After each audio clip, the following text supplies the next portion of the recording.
So as a coach for the internship phase of the program, I think one of the most important things is to ensure that you're still staying connected with your coachees, even though they're not physically in the building.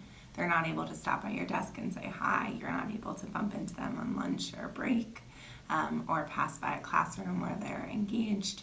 And so it's really important to figure out what other modes of communication are going to be in place and what the norms are around that. So, for example, every Friday I send my coaching group a text in our group chat that says Happy Friday, like you made it through another week, and then I'll pose some sort of question. What was the highlight of this week, or what's something that you learned, what's something you overcame, who's a new person that you met, just to get them really thinking every week about what they've accomplished, because it can start to feel a bit repetitive when they're on internship doing the same role for 6 months.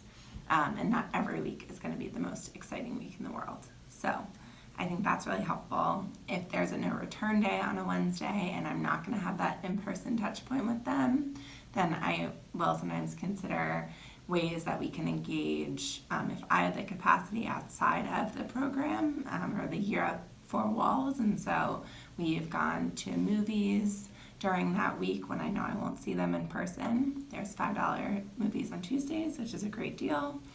Or I'll have them come downtown if they're able for lunch on that Wednesday and then go do whatever they need to from there.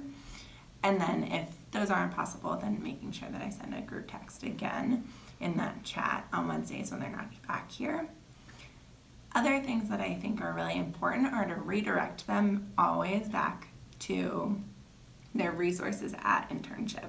So we are not mind readers. We are not there physically. We don't know all the ins and outs of what's going on and why it's going on the way it is, or who their coworkers are. And so asking a lot of probing questions to get them thinking about what are some of the other perspectives to consider, or how might this be reframed? How is this a good learning opportunity? How can you advocate for yourself? And really putting that onus back on them, because we are not experts on the ins and outs of what's going on at internship and how that organization works. And then can't help but put in a plug also for internship services. If you are ever feeling stuck as a coach, or feel like maybe you ventured into uncharted territory and are no longer the expert in advising your coachee, then the best thing you can do is always communicate with your program manager so that that information comes back to the internship services team, who are really the experts in coaching on internship and navigating some of our partner situations. And so encourage you to always be keeping your program manager in the loop in these conversations so that the intern is getting the best support that they can from all different perspectives.